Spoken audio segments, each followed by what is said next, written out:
Abra sua Bíblia, eu gostaria de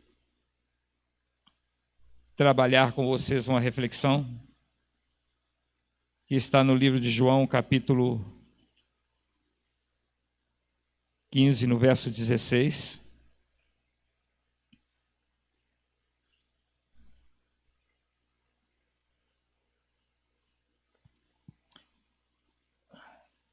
Parte do versículo está ali.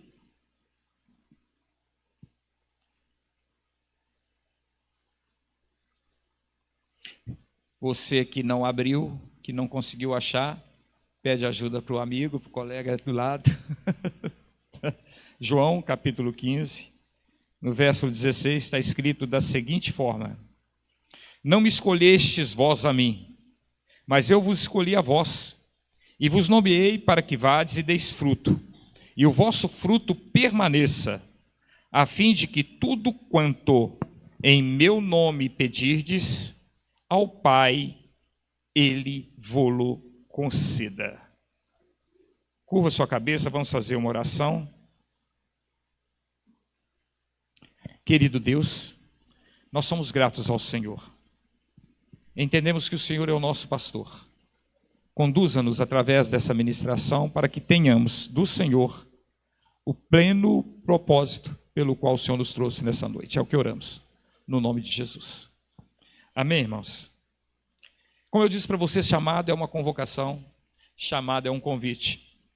E cada um de nós, quando iniciou ou quando ouviu o Evangelho pela primeira vez, nós ouvimos através da boca de um homem ou de uma mulher que gentilmente, pacientemente, pregou esse Evangelho, pregou essas boas novas a cada um de nós. Nós entendemos, irmãos, que nós fomos escolhidos. E quando eu penso nesse termo escolhidos, me dá uma preocupação. Se você abrir a sua Bíblia em 1 Pedro, no capítulo de número 2, no verso de número 9, nós vamos ver o Senhor Jesus nos colocando em uma situação muito complexa. Primeiro livro de Pedro, capítulo 2, no verso 9, o apóstolo Pedro, inspirado pelo Espírito Santo, ele fala para mim e para você o seguinte: Mas vós sois a geração eleita, o sacerdócio real, a nação santa, o povo adquirido, para que anuncieis as virtudes daquele que vos chamou das trevas para a sua maravilhosa luz. Vós que, em outro tempo, não erais povo, mas agora sois povo de Deus, que não tinhais alcançado misericórdia, mas agora alcançaste a misericórdia.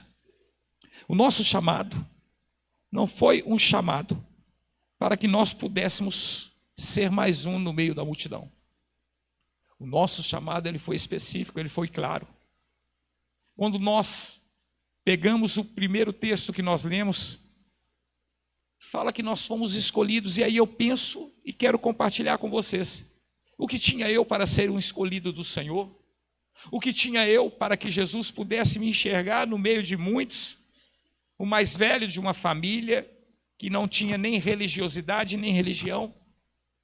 Uma pessoa que não tinha hábito e nem frequência de qualquer tipo de religião, que frequentava qualquer realidade ou qualquer lugar que me chamava, que não tinha nem mesmo uma identidade e nem sabia o que queria da vida em diversas áreas da sua vida.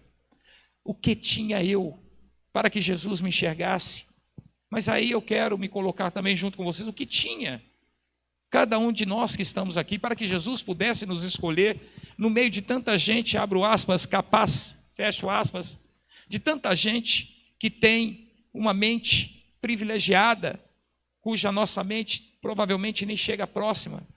Quantas pessoas, abro aspas, importantes, fecho aspas, aos olhos humanos, quantas pessoas que lá fora têm muito para produzir, para dar, mas não foram escolhidos. Jesus escolheu a mim, escolheu a cada um de nós. Quem pode dizer glória a Deus? Ele nos escolheu. Eu não entendi essa escolha, mas Ele não nos escolheu para que nós pudéssemos ser infrutíferos, ou para que nós pudéssemos passar por esta igreja, ou por qualquer outra realidade nessa vida, sem que Ele nos enviasse, ou sem que Ele nos desse um propósito. Em Romanos, no capítulo 8, no verso 28, Deus deixa claro para nós que tudo há de cooperar para mim e para você, pois nós amamos ao Senhor, e a Bíblia declara de tal forma que nós fomos o quê? Chamados, escolhidos, segundo um propósito dEle. Então, o que te fez estar aqui hoje ouvindo que você é um escolhido de Deus e Ele te chamou com um propósito, Ele te vocacionou com um propósito, Ele te convidou para estar fazendo parte desse povo que, segundo Pedro, capítulo 1, no verso 9, se chama povo de Deus, povo de propriedade adquirida dele, que Ele comprou. E nós sabemos aqui como cristãos que Ele comprou a cada um de nós com o sangue do seu Filho, aquilo que Ele tinha de melhor Ele enviou para que pudesse morrer no nosso lugar, para que nós pudéssemos viver uma vida como o quê? Como sacerdotes, como o quê? Como nação santa, como o quê? Como aqueles que têm um propósito acima da mediocridade do mundo, acima da falibilidade do mundo, da omissão do mundo, que nem reconhece o seu Deus como Senhor. O que eu tenho? O que você tem? Para que nós pudéssemos trabalhar juntos de forma que hoje nós completamos aqui 38 anos de vitória, para que se cumpra na vida de cada um de nós aquilo que está escrito na palavra de Deus. A Bíblia diz que em Cristo nós somos mais que vencedores. Quando é que nós imaginávamos uma casa com esta glória, com esta beleza? Quando é que nós imaginávamos, quando entramos aqui no salãozinho, que era daqui para lá, ou talvez depois foi daqui para lá, que nós iríamos estar hoje num lugar que cabe 15 vezes mais o que cabia naquela época? Quando é que nós íamos sair da condição de medíocres e passar para aqueles que, como João está escrito no capítulo 1, no verso 12, a todos quanto receberam foi-lhes dado o poder de serem filhos de Deus. Hoje nós somos filhos de Deus. Homens e mulheres cientes, que vivemos não para nós mesmos, mas vivemos porque Cristo vive em nós, e Ele nos trouxe a uma condição privilegiada. Privilegiada, segundo o que está escrito aqui no livro de 1 Pedro, a Bíblia fala que vós, que em outro tempo não erais povo, mas agora sois povo de Deus. Eu não tenho orgulho, irmãos, muitas vezes, das coisas. Eu não tenho orgulho de um carro novo, eu não tenho orgulho de uma casa nova, de uma igreja maior. Mas eu me encho de temor e tremor quando eu sei, ou quando eu olho para cada um de vocês e penso, somos todos filhos de Deus. Um Deus que criou os céus e a terra. Um Deus que concebeu a cada um de nós. Um Deus que nos sustentou, por isso os irmãos que tiveram a oportunidade declararam Ebenezer. Pois até aqui é esse Deus que nos ajudou. Então nós precisamos entender que o chamado que Deus trabalhou para que todos nós ouvíssemos o convite, essa convocação para sermos filhos de Deus, ela tem um propósito. E nós não podemos negligenciar o para que nós estamos aqui, fazendo parte do povo de Deus. Primeiro, esse chamado não foi feito para todos. Porque se fosse para todos, todos estariam recebendo Jesus como Senhor e seu Salvador e cumprindo. Jesus deixou bem claro que esse chamado, ele foi um chamado para aqueles os quais o Pai o deu. E quando nós lemos aqui no livro de João, no capítulo 15, no verso 16, Jesus deixa bem claro: não me escolhestes vós a mim, mas eu vos escolhi a vós. Pastor, eu estou aqui porque eu quis vir. Eu estou aqui porque eu desejei vir. Eu estou aqui porque eu gostei desse lugar bacana, legal. Não, o privilégio é muito maior. Um Deus que observou toda a terra, que observou todos ao teu redor, sabe o que ele fez? Ele te escolheu. Ele te escolheu. Como eu disse, eu não sei porquê, mas ele te escolheu. Eu não sei porquê também me escolheu, mas ele te escolheu. E essa escolha é um Deus que escolheu alguém que para ele é necessário, alguém que para ele é útil. Lá fora as pessoas acham que nós somos fanáticos, alguns acham que nós somos ignorantes, alguns acham que nós somos bobos, alguns acham que nós nos engodamos ou até mesmo nos dopamos com a fé. Mas aqui dentro, o Deus que nos escolheu, ele tem convicção. Por isso ele também, segundo o que está escrito, ele nos nomeou. E nos nomeou como pessoas produtivas, como pessoas que vão concluir o projeto, como pessoas que estão dentro de um projeto que ele estabeleceu, como pessoas que vão fazer o que ele precisa, o que ele quer, o que ele foi escolhido. Você e eu fomos escolhidos a dedo para esse propósito. Nós não somos qualquer pessoa, nós não somos pessoas que caíram de paraquedas. Ele nos escolheu. Você que não está em igreja nenhuma, que entrou aqui hoje, ele nos escolheu. A escolha é livre, independente, consciente, com critérios que só ele tem. Ele nos escolheu como sacerdotes, como povo de propriedade especial de Deus, como nação santa. Ele nos escolheu.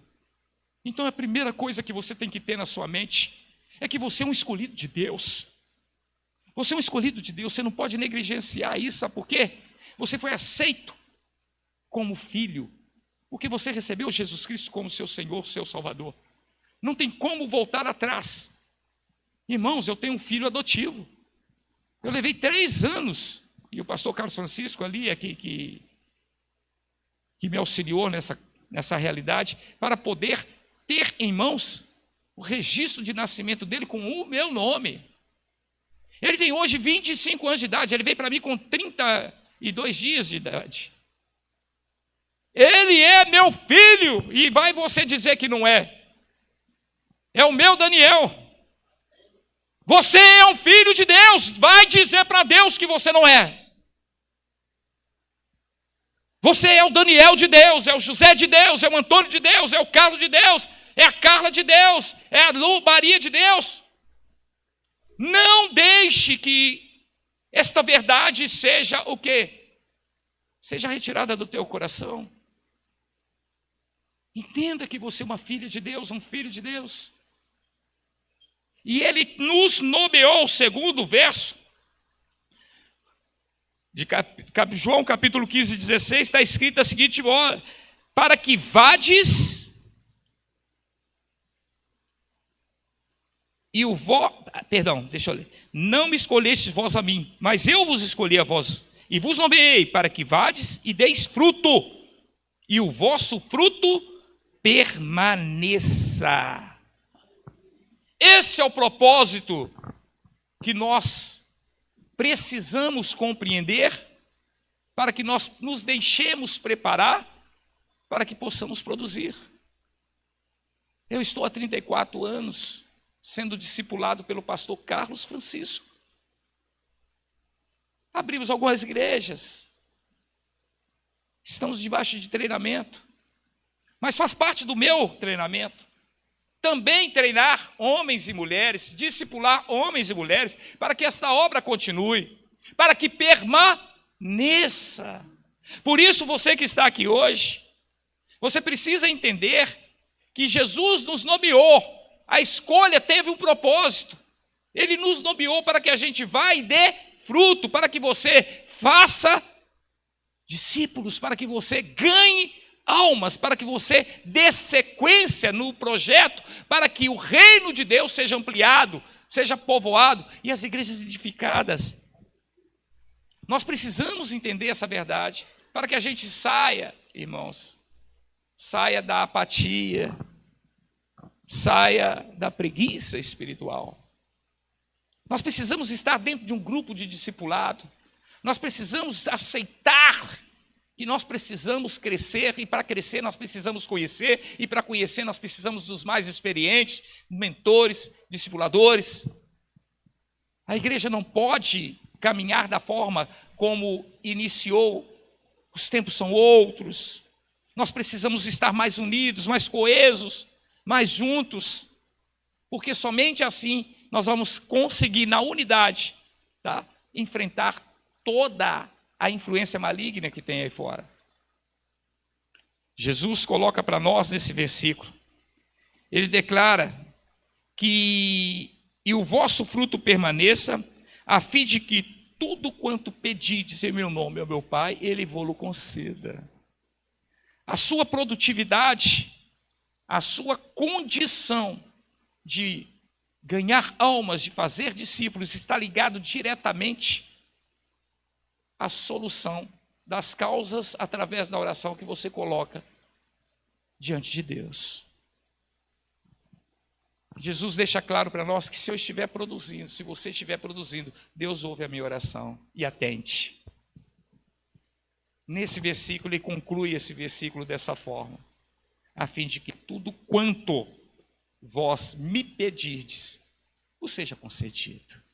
Então, se eu não estiver produzindo, se eu não estiver trabalhando, se eu não estiver entendendo o meu chamado, para que eu fui chamado, para que eu fui convidado para estar, para que as boas novas chegaram até a mim, se eu não entender, eu não vou produzir, eu não vou ser evangelista, eu não vou ser profeta, eu não vou ser mestre, eu não vou ser pastor, eu vou ser apenas mais um frequentador, bom dizimista, bom ofertante, mas eu não vou produzir, eu não vou ganhar almas, eu não vou treinar os menos experientes para que amanhã eles possam dar sequência. Nós precisamos alcançar o grau daqueles que ouvem e praticam. Quando em Mateus capítulo de número 28, no verso 18, o Senhor Jesus declara o seguinte: todo o poder nos céus e na terra foi me dado.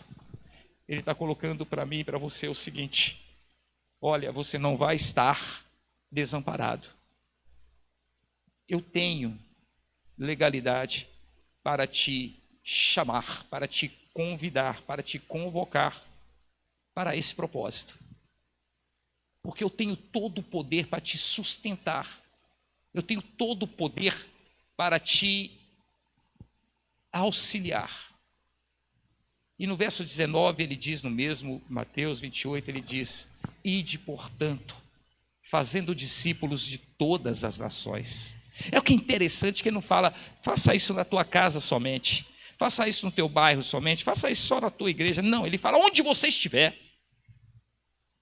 Ele estará com o poder dele à sua disposição para que você possa fazer discípulos, pessoas como você, pessoas que são sacerdotes como você, como 2 Pedro, capítulo 2, verso 9, pessoas que são sacerdotes como você, pessoas que são nação santa como você, pessoas que são cheias do Espírito Santo como você, de todas as nações. Se você viajar, cruzar o continente, é de todas as nações, onde quer que você esteja, é na faculdade, é na escola. Não tem desculpa para nós não sermos aquilo pelo qual o Senhor nos chamou, e fazer discípulos, através da pregação do Evangelho, através da oração, através do amor que Ele coloca em nossos corações, para que todo homem receba essa palavra que nós recebemos e que transformou a nossa vida. Ele coloca, tá, que nós vamos batizando-os em nome do Pai, do Filho e do Espírito Santo. Nós somos autorizados a usar aquilo que é de Deus, em nome de Deus, com legalidade. Quando ele fala, olha, batizando-os em nome do Pai, do Filho e do Espírito Santo, João, inspirado, ele está falando o seguinte: olha, É o próprio Deus te dando autoridade para fazer em nome dele. Gente, quantas pessoas desse mundo já assinou um cheque em branco para você? Quantas pessoas desse mundo confiou em você de tal forma que falam, não pode usar o meu nome, eu te avalizo. O que a Bíblia nos traz é que eu e você fomos chamados, um chamado tão sério, um chamado tão maravilhoso, que o próprio Deus, ele é o nosso avalista, é o próprio Deus que nos concede uma condição onde nós podemos fazer em nome dele, em nome do Pai, do Filho e do Espírito Santo. E isso não é só aqui no Brasil, não, em qualquer nação do mundo. Por isso que a Bíblia diz que nós somos também o quê? A Bíblia fala que nós somos o quê? Ministros de Deus. Nós somos lavoura de Deus. Nós somos edifício de Deus. Nós somos cooperadores de Deus.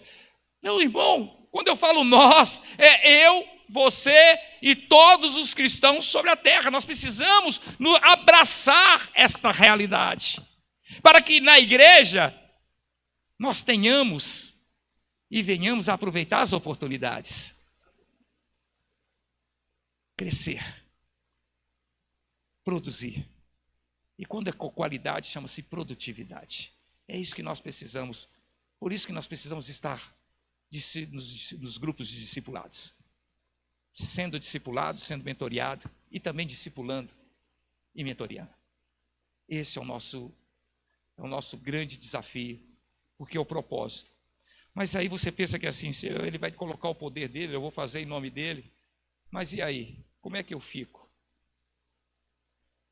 Ele declara no verso de número 20, além de você batizar em nome do Pai, do Filho e do Espírito Santo, ele declara, ensinando-os tudo quanto eu vos tenho ensinado.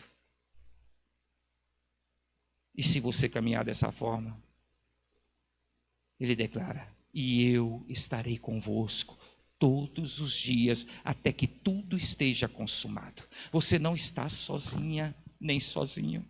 Você não está desamparado, nem desamparada. Nós temos, irmãos, cobertura. Nós temos suporte. Ele está conosco todos os dias, até que tudo esteja consumado, tudo esteja perfeito, tudo esteja concluído. Irmãos, não tenha medo de fazer aquilo pelo qual você foi chamado, pelo qual você foi escolhido, pelo qual você foi convidado, pelo qual você foi. Muitas vezes você não entendeu o convite, porque ele veio através do pastor Carlos Francisco. Talvez você não entendeu o convite, porque ele veio através do líder de departamento. Muitas vezes você não entendeu o convite, porque ele veio assim, vamos lá em casa, participa do culto comigo. Muitas vezes, olha, vamos fazer um grupo, participa comigo do grupo, sabe? Vamos iniciar aí um trabalho, participa comigo. O convite muitas vezes, irmãos, ele não vem através de uma voz audível, mas ele vem através de homens e mulheres que Deus coloca na sua vida. E quando eu vejo aqui assim, este texto de João, no capítulo 15, no verso 16, que o Senhor Jesus conclui ele. Desta forma, ele fala no verso 17, isso vos mando, que vos ameis uns aos outros. Ele fala que só existe um ingrediente que tem que permear e que tem que estar no coração de todos nós. Amor. Em 1 Coríntios 13 declara que o amor, ele vai além daquilo que nós temos como natural. Por isso o amor ele vai fazer com que todos nós entendamos bem nosso privilégio. Quando eu olho para todos vocês que estão aqui, nós não fomos chamados somente para dançar. Nós não fomos chamados somente para pregar. Jesus ele coloca de uma forma muito bacana, muito específica, que nós fomos chamados para relacionar.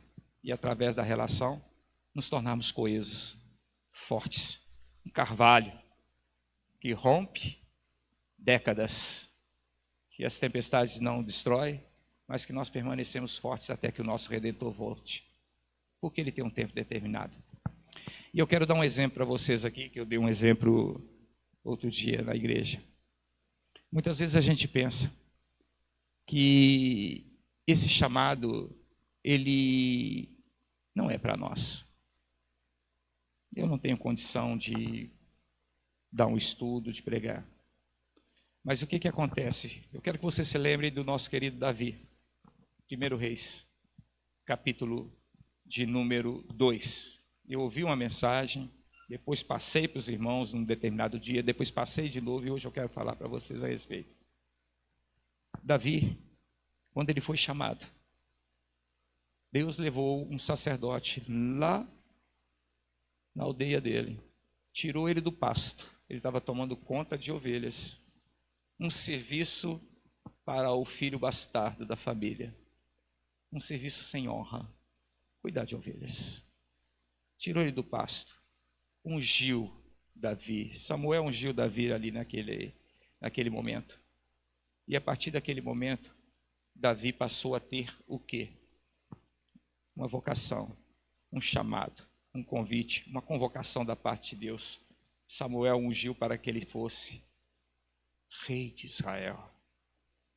Se eu tivesse lá e olhar para aquele ruivo de aparência delicada e pensar, isso aí vai ser rei de Israel?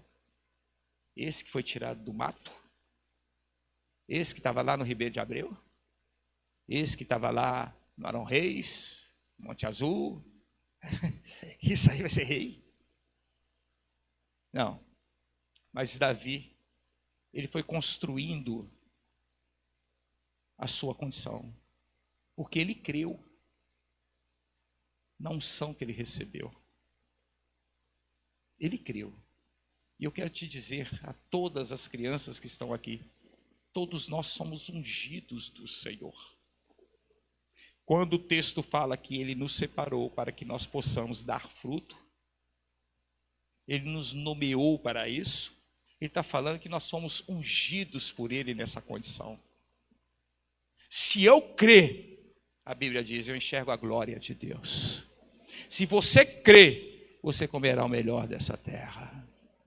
Se você estiver em Cristo e as palavras dele estiverem em vós, a Bíblia declara que você pede o que quiser e vos será feito. Porque em João capítulo 15, verso 5, na última frase diz que sem Cristo você nada pode fazer. Então você precisa entender e crer que você tem um propósito, o projeto de Deus inclui você. E nós precisamos estar dentro desse projeto que Deus está abençoando através da vida daqueles que estão sobre nós. Irmãos, eu estou com o pastor Carlos Francisco há 34 anos. Não é porque ele é o homem mais sábio da terra, mas é porque ele é meu amigo. Ele se preocupa comigo e eu me preocupo com ele. Ele me ama e eu o amo. E eu preciso disso, preciso de pessoas que me amam. O dia que eu não estiver em Monte Azul, as pessoas que me sucederem vão definir o que querem. Mas enquanto eu estiver em Monte Azul, eu sou Igreja Batista Vereda.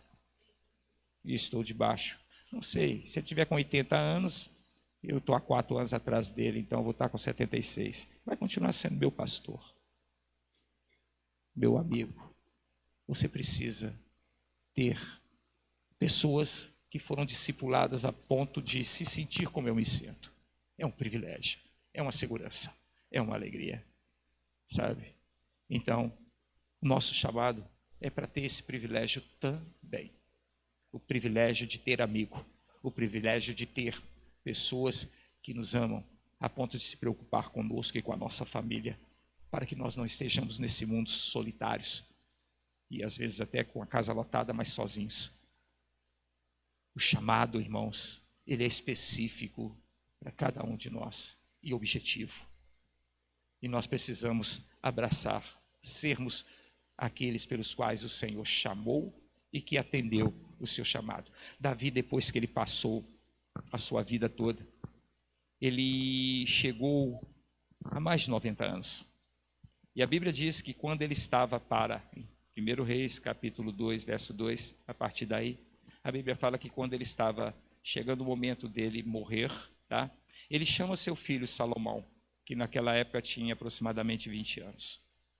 Ele chama Salomão e fala: Salomão, eu estou próximo de rodear a terra. Em outras traduções fala: eu estou próximo de deixar o mundo. Eu estou próximo de morrer. Tá? E eu quero te dizer, e eu gostaria de ler com vocês agora, o que Davi passou para o seu discípulo, Salomão. Aquele que ele vinha preparando aproximadamente 20 anos para sucedê-lo no trono. Abre a Bíblia para mim, por gentileza. 1 Reis, capítulo 2.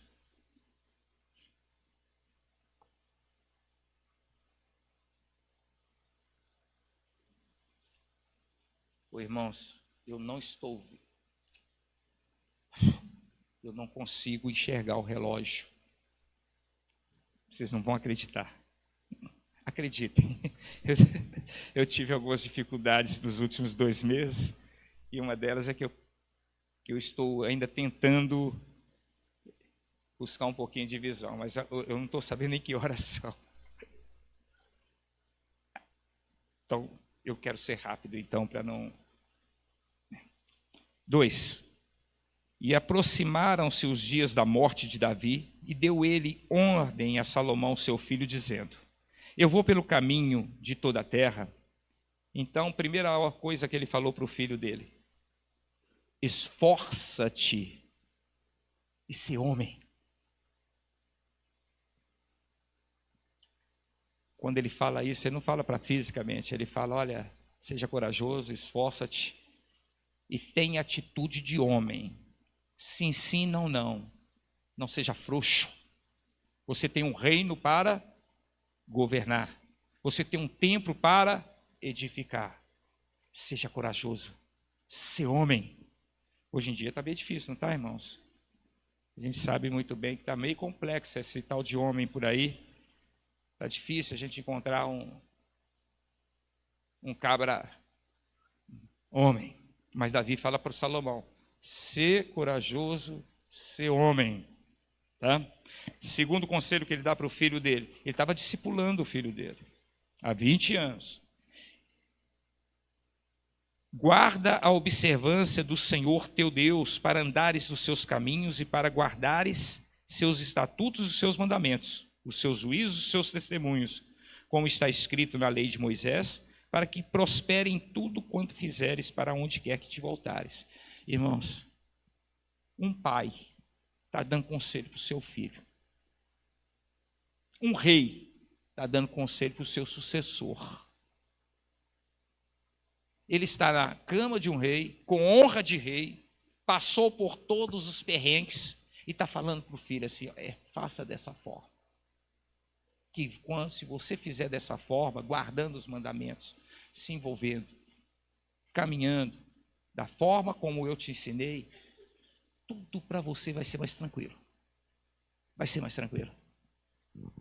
Quando você está sendo mentoreado, a pessoa que está sobre você, ela quer que você tenha todo o pleno sucesso na caminhada. Sabe por quê, irmãos? Porque esse é o sucesso do mentor, esse é o sucesso do discipulador. Esse é o meu sucesso como pai para os meus filhos. É quando eu vejo os meus filhos caminhando, observando aquilo que eu observei e se dando bem nessa vida. Sendo um evangelista, sendo um profeta, sendo um pastor ou pastora. É esse que nós pensamos. Aí Davi coloca mais uma coisinha aqui, e isso aqui me fez tremer. Verso 4. Para que o Senhor confirme a palavra que falou de mim, dizendo... Irmãos, olha o que Deus falou de Davi. E ele está falando para o filho dele agora, para o discípulo dele também. Olha o que Deus falou de Davi. Você tem noção do que Deus tem falado de você? O que Deus tem falado a teu respeito? Davi lembra agora ao filho dele que ele precisa tomar uma decisão conforme ele foi instruído, para que a palavra de Deus que veio para ele seja confirmada. Então ele diz o seguinte: se teus filhos guardarem o seu caminho, para andarem perante a minha face fielmente, com todo o seu coração e com toda a sua alma, nunca, disse, te faltará sucessor ao trono de Israel. Um pai está falando para o filho o seguinte: se você olhar para mim e andar do jeito que eu andei, com o exemplo que eu te dei, seu filho herdará o seu trono. Ou seja, tudo irá naturalmente bem. E aqui agora eu quero falar para todos nós que aqui estamos. Eu sei que você é um escolhido, uma escolhida de Deus. Falei isso aqui hoje mais ou menos umas 20 vezes. É para que você acredite. Tá? Eu sei que Deus te chamou com um propósito e você já entendeu isso. Por isso você está nessa igreja. E eu falei isso muitas vezes. Tá? Mas uma coisa nós aprendemos no discipulado, e nós aprendemos também com Davi, é que Deus tem promessas para nós que se cumprirão, tá? Na vida dos nossos filhos. Irmãos, eu não me preocupo com os meus filhos. Eu sei as promessas que Deus fez para mim. Em Atos 16, no verso de número 31, está escrito: crê no Senhor Jesus e será salvo tu e toda a tua família. Eu posso até ir antes, mas Deus tem promessa para cada um de nós. Você só precisa ensinar com o teu exemplo como fazer, de que forma fazer. E aí você precisa assumir o seu chamado, a sua vocação. Não sei aonde que Deus quer te usar, mas uma coisa eu sei: Ele vai estar usando homens e mulheres ao teu lado para te mostrar, para te convidar, para te vocacionar, para te trazer à luz o caminho que você deve andar. Por isso, meus irmãos, vale a pena estar num discipulado. Vale a pena estar com pessoas que têm como objetivo fazer a vontade de Deus, cumprir com a vontade de Deus. Tá? Eu quero convidar vocês nesse momento para curvar a cabeça aí, sentadinho onde você está. Deus te chamou para ser um marido sem igual. Deus te chamou para ser uma esposa maravilhosa. Deus te chamou para ser um filho que honre os vossos pais. Mas Deus te chamou para o ministério. Ele te fez discipulador. E você precisa ser discípulos para discipular. Deus te chamou para que você seja mais que vencedor em Cristo Jesus, o nosso Senhor. Deus te chamou para que você enxergue a sua glória e para que coma o melhor dessa terra. Deus te chamou para ir, ver e vencer, porque você não foi escolhido por causa das suas qualidades e nem por causa dos seus defeitos, mas Deus enxergou que você pode cumprir com o propósito dele.